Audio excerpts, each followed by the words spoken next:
आध्यात्म की राह, आपने कहा कि आपकी पार्टी आध्यात्म के लिए काम करती है, देश के लिए।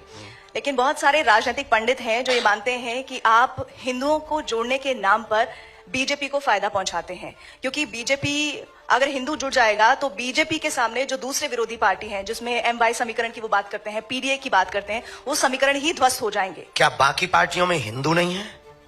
नहीं, बिल्कुल है, लेकिन अगर समीकरण तो की बात करें या जुड़ने का कोई मतलब नहीं है।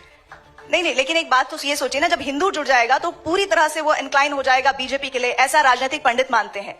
राजनीतिक पंडित तो कुछ भी मानते हैं, मौसम का अनुमान है, वो तो चलता रहता है। पर हम एक प्रार्थना आपसे बहुत निवेदन करें कि हिंदुओं के जुड़ने से किस पार्टी को फायदा होगा या किसको घाटा होगा, हम ये नहीं कह सकते। हम ये कह सकते हैं बहुत दावे के साथ में कि इस देश में सभी पार्टियों में लगभग हिंदू हैं, और वो सभी पार्टियों के लोग अपनी अपनी पार्टी के प्रति कट्टर हैं। तो हम यही कहेंगे, हमारी अपनी विचारधारा है। अब हमसे किसी और की विचारधारा मिले या कोई ऐसा बनाए, आप भी ऐसी एक पार्टी बना सकती हैं, आपको फायदा हो जाएगा।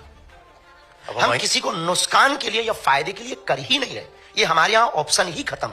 हम सिर्फ और सिर्फ इस देश में हिंदुओं पर हो रहे अत्याचार के लिए उन्हें जगा रहे, सोए हुए हिंदुओं को जगा रहे, घटती हुई हिंदू आबादी को जगा रहे, उन हिंदुओं को जगा रहे जो सेकुलरिज्म के नाम पर बट गए, उन हिंदुओं को जगा रहे जो भाषावाद के नाम पर बट गए, उन हिंदुओं को जगा रहे जो क्षेत्रवाद के नाम पर बट गए, उन हिंदुओं को जगा रहे। इस देश में हिंदू है कहां? या तो ब्राह्मण है, या क्षत्रिय है, या वैश्य है, या गुर्जर है, या जाट है, या बर्मा है, या शर्मा है। अगर हिंदू होता तो भारत हिंदू राष्ट्र नहीं होता। अगर हिंदू होता तो भारत में हिंदुओं पर कोई उंगली उठाता। अगर हिंदू होता तो क्या श्रद्धा के 35 टुकड़े होते? हिंदू होता तो क्या कन्हैयालाल दर्जी का मर्डर राजस्थान में होता?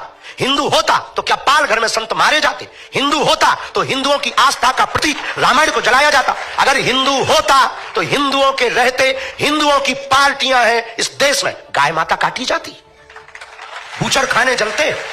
हिंदू होता तो क्या बांग्लादेशी हिंदुओं का दर्द नहीं दिखाई देता?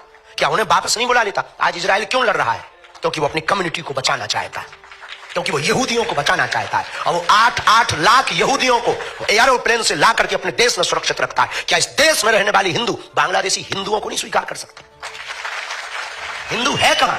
हमें तो आप पर भी आता है तरस के आप हो भी कि नहीं, खुद पर तरस आता है कि हम हिंदू हैं कि नहीं। ये दर्द है हमारा। हम 150 करोड़ हिंदुओं की लड़ाई लड़ रहे हैं, अपनी लड़ाई नहीं है। हमें मिलता क्या है?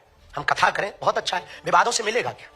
10 लोग गालियां देते, 20 लोग उल्टा सीधा बोलते, रोज हमारे नाम से 20 वीडियो डाले जाते, हमारे नाम से रोज मुहिम चलाई जाती, मारने की धमकियां दी जाती, हमारे परिवार का निकलना मुश्किल है, माता बाहर नहीं निकल सकती, तरह तरह के पत्थर फेंकते हैं लोग। हमने बिगाड़ा क्या है? ये यहां कोई चुनाव है या बीजेपी यहां खड़ी होने वाली? अभी तो नहीं है यूपी में चुनाव, पर हम यात्रा कर रहे हैं, इस साल कर रहे हैं। किसके लिए कर रहे हैं? हम आंदोलन नहीं, आंदोलित करना चाहते हैं देश को। आज नहीं कल पछताओगे। अगर आज नहीं तुम समझे तो कल पछताओगे। बांग्लादेश में भी हिंदू समृद्ध था, वहां भी पत्रकार थे, वहां भी पुलिस थे, वहां भी IT सेल के लोग थे, पर एक एक करके बेटियों को रस्सियों में जकड़कर सड़कों पर लाया गया और नग्न किया गया, मकान जलाए गए, पत्रकारिता धरी रह गई, पुलिसवादी धरी रह गई, धन धरा रह गया, कोई नहीं बचा पाया।